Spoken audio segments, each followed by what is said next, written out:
Hi everybody, this is Catherine, your favorite French Canadian. Today I'm gonna do an update on my guide that I previously did on how to get like the best image quality or the best performance from your PS5. So let's start. Let's go to the menu. A couple stuff changed if I compare to last year. So we're gonna start with the system. Sorry, not the system, the screen and video output. So the first one is resolution. If you have a 4K resolution, honestly, you can just stay at automatic. Why they put this option here? It's for an example, if you want to benefit from all the feature from the PS5, you really need the HDMI 2.1. So if you want the 4K 120 Hz, this is mandatory.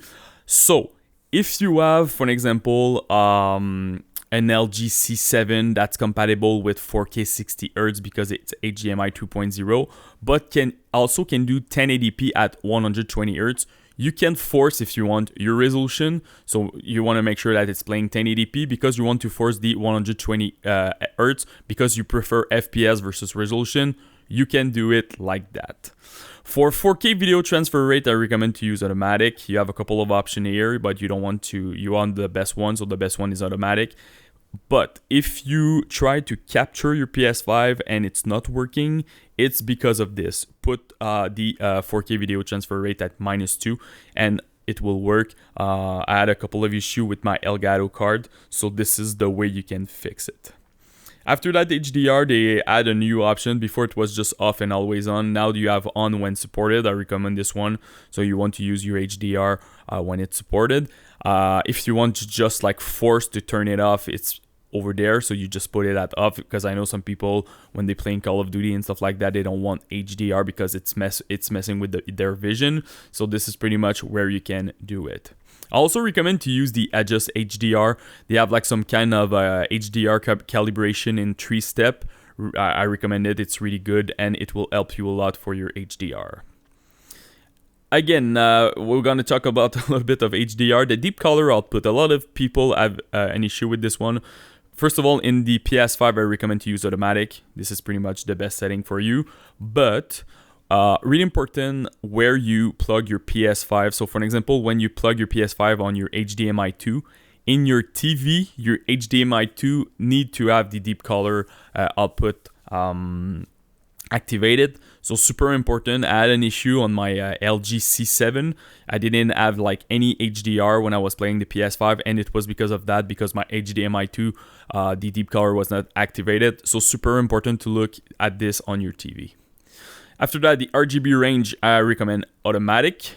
And a new option that I think came out like a couple of months ago, the enable 100 Hz output. Make sure that you're using automatic to use it. Another thing that I recommend is in save data in game app setting. Go to game preset. You have here performance mode and resolution mode. It will be at game default by default. So it will depend like what the dev want you to use. But if you want, you always prefer more FPS versus image quality, go with the performance mode. And if you always prefer image quality versus FPS, go with resolution mode. So I will give you an example. In a lot of game, the resolution mode can be like, it's kind of like the quality mode. You normally have 30 FPS, but you have all those effect, ray tracing and stuff like that. And the performance mode normally will be the 60 FPS mode.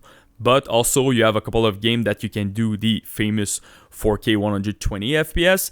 To do that, you need to make sure that you're running the game at performance mode, because the performance mode will be the 120 FPS and the resolution mode will be the 60 FPS preset. So this is pretty much it. So for image quality, guys, this is pretty much it. After that, it's you're gonna have to make sure that you calibrate properly the color of your TV, and also that you look at all the settings that's available for your TV. I did a dedicated guide for my LG C1 on my channel. You can look at it. So a lot of stuff that you need to remove, all those post-processing stuff. Activate the game optimizer, lower your input lag, make sure that your VRR is working. So a lot of different options. It really depends on the TV that you're currently using. If you're using like a Sony iSense or whatever. So look at those guides to make sure that you have the proper also settings for your TV for your PS5. So this is pretty much it, guys. If you have any questions, just comment in the YouTube section. Post me first of all the TV that you're currently using, your console, probably a PS5, and what kind of like image that you expect or issue that you're running to. I will try to help you the best that I can, and don't forget to subscribe to the channel. Peace.